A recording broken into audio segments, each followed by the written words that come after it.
जय जिजाऊ जय शिवराय. मित्र हो, विचार करा, आत्तापर्यंत निवडणुका झाल्या असतील, एकमेकाचे प्रतिस्पर्धी ठरले असतील, पण आज महाराष्ट्रातली परिस्थिती अशी आहे की मोडकी तोडकी उसनी आणलेली शिवसेना आणि राष्ट्रवादी यांना जवळ घेतले हे खरं आहे, पण आजही भाजपची जी चाल आहे ती चाल वाखाणण्यासारखी आहे. यांनी 16 ठिकाणी शिवसेनेची टक्कर घेणे टाळले आहे. शिवसेना एकनाथ शिंदे विरुद्ध शिवसेना उभाटा अशीच टक्कर लावली, कारण बी जे पीची हिंमत ही उद्धव ठाकरेला खेटायची नाही. यावरून उद्धव ठाकरेचं बळ किती आहे, उद्धव ठाकरेच्या पाठीमागे जनमत किती आहे याचा अंदाज येतो.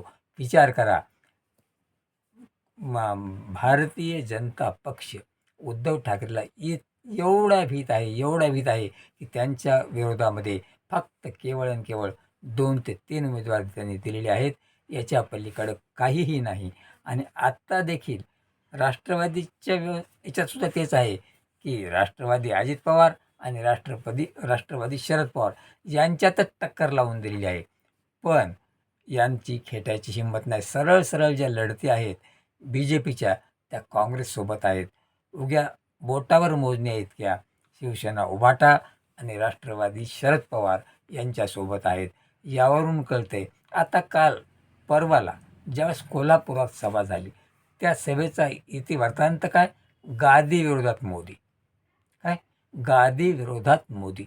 विचार करा, पंतप्रधानाला शोभतं का हो की छत्रपती शिवाजी महाराजांचं नाव घ्यायचं, त्या ठिकाणाहून जय भवानी जय शिवराय म्हणायचं आणि त्याच गादीच्या वंशजाच्या विरोधात जाऊन तिथं प्रचार सभा घ्यायची.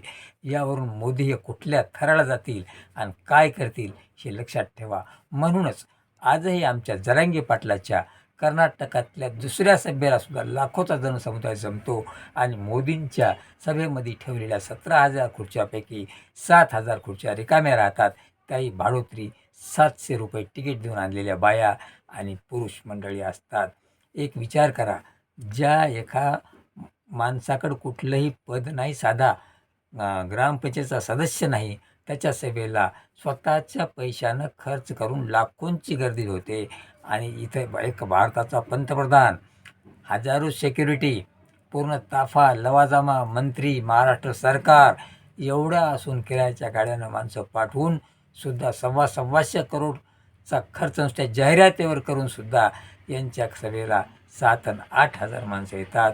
याच्यावरूनच कळतं की गादी विरुद्ध मोदी. अरे मोदी नाही, याची गोदी होणार आहे, हे लक्षात ठेवा.